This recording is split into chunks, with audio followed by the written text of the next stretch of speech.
nuclear weapons. So I'm confident that Russia would have everything to lose and nothing to gain by triggering a nuclear war. What the West has to do is match Putin, stand toe to toe with him.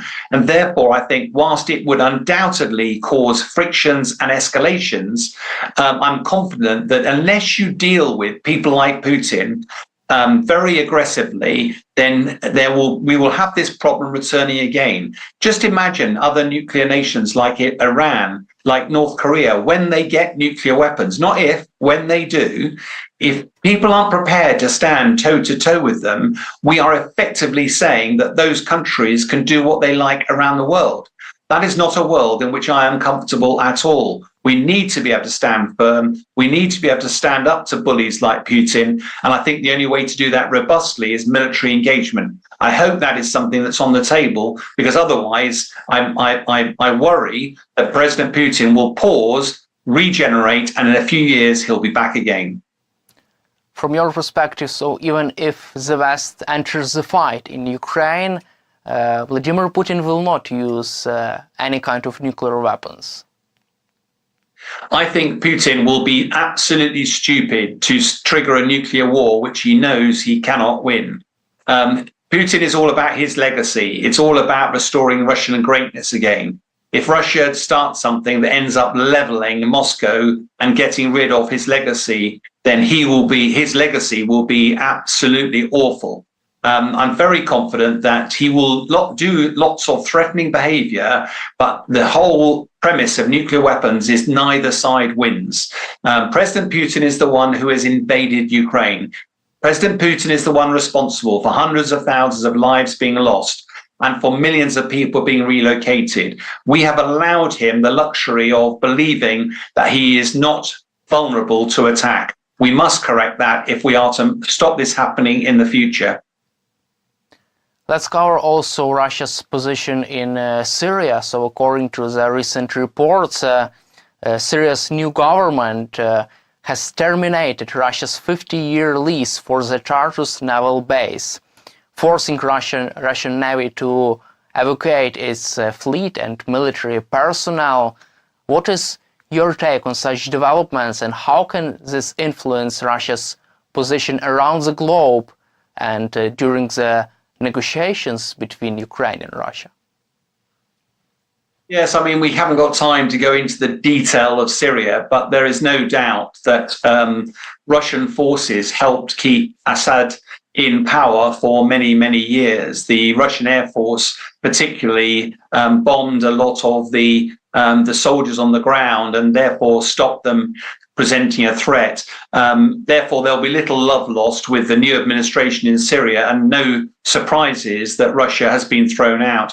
I think what was interesting is, of course, that the uprising happened at a time when also you've got the forces of Hezbollah that would normally have gone to the aid of Assad. They've been badly mauled with the fight with Israel as well. So it was a sort of case of opportunism, and it showed just how thinly that Russian forces are spread and how much that things can change very swiftly.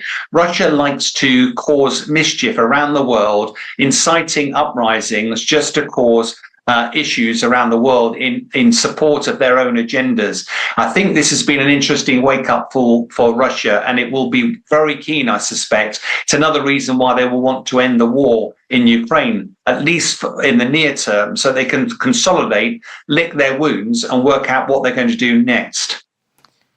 Let's also cover the US foreign policy. Donald Trump is serious about taking control over Greenland. And according to Financial Times publication, there was a really interesting phone call between Trump and Prime Minister of Denmark.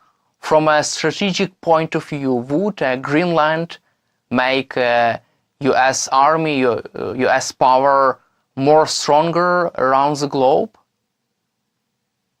I think, Daniel, you have to look at its geography. The shortest distance between America and Russia goes over Greenland.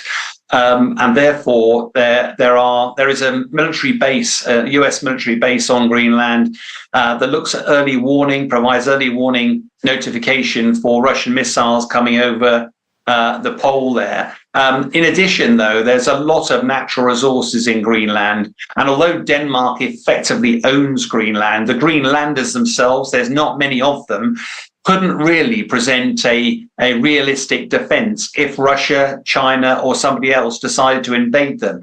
And that country is strategically important, not just for America, but for the security of the West. So much as I don't think that President Trump is going to invade, it does highlight just how important that region is. But you have to, I think, Daniel, we've talked about Trump a lot today. One of the things that I think he's very big on is rhetoric, not always so good at delivering.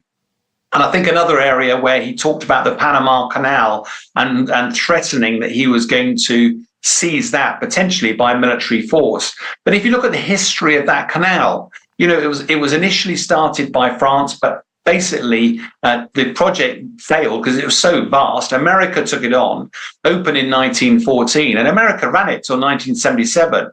And then they handed over a period of 20 years for the Panamanian Canal Authority to run it. But of course, since then, the charges for going through that strait have risen. My understanding is the average charge for a ship is now $50,000. President Trump has said, hold on a minute, we dug that, we paid for it, we ran it, we gave it to you, and now you're charging us $50,000 for every crossing, and China is stepping in to help run it. No, we can't have that. And all he's doing is he's threatening to set the scenes for a negotiation. So I think a bit like Greenland, there's a lot of rhetoric around Trump. Let's just see how it gradually forms into policy, because it's one thing talking about it, it's quite another doing anything about it. Also, some military experts suggest that obtaining Greenland for the US would be really beneficial, for example, for intercepting Russia's intercontinental ballistic missile in case of their launch. What is your take on that? Do you agree with such a logic? Well, as I said, Daniel, the US has a base on Greenland, and it's there to track missiles coming from Russia, because the shortest distance from Russia to America is over the top of Greenland. So we have seen a lot of Western nations haven't really focused on long-range ballistic missiles as a threat since the Cold War. But of course, Russia has been launching those into Ukraine regularly, and Iran has launched a whole load into Israel. And all of a sudden, that's heightened all nations' awareness of what's their ability to detect, track, and destroy these long-range weapons. I know I speak to you now from the United Kingdom. Although we have radar setups, we used to have missile systems like Bloodhound that were available to take out such missiles. Today, we don't have that defense because we haven't invested in it, because we haven't thought it's a realistic threat to our country. I think the attacks over the last couple of decades have demonstrated there's an increased threat to all of our nations, that we have to be aware that long-range ballistic missiles can cause a lot of damage, and therefore you need to have preparations, not only to detect them, but also track them and destroy them. And that is why areas like Greenland are so vital. Kremlin's position is that NATO members can continue to send weaponry to Ukraine under security agreements, but any of such weapons should be used against Russian territory in case of a ceasefire. Do you see this new position of Kremlin as a big U-turn in Vladimir Putin's stance? Because Vladimir Putin has been opposed Ukraine receiving Western aid for a while. Since the beginning of full-scale invasion, Vladimir Putin has threatened to disrupt this chain of supply of Western weapons from the West to Ukraine. But now it seems like he open to this idea that Ukraine can receive Western aid in case of a ceasefire. Yeah, I mean, this is remarkable. And if this is true, it would seem to be a very big U-turn by Putin. And let's hope it's true, because it's sort of an indication of the precarious, very dangerous position that Putin is in himself. It makes a lot of sense, though, as well, once there is a ceasefire, that Ukraine maintains a powerful force. But there's also a lot of talk in the media at the moment that there may well be a peacekeeping force and both President Trump and the previous Prime Minister of the United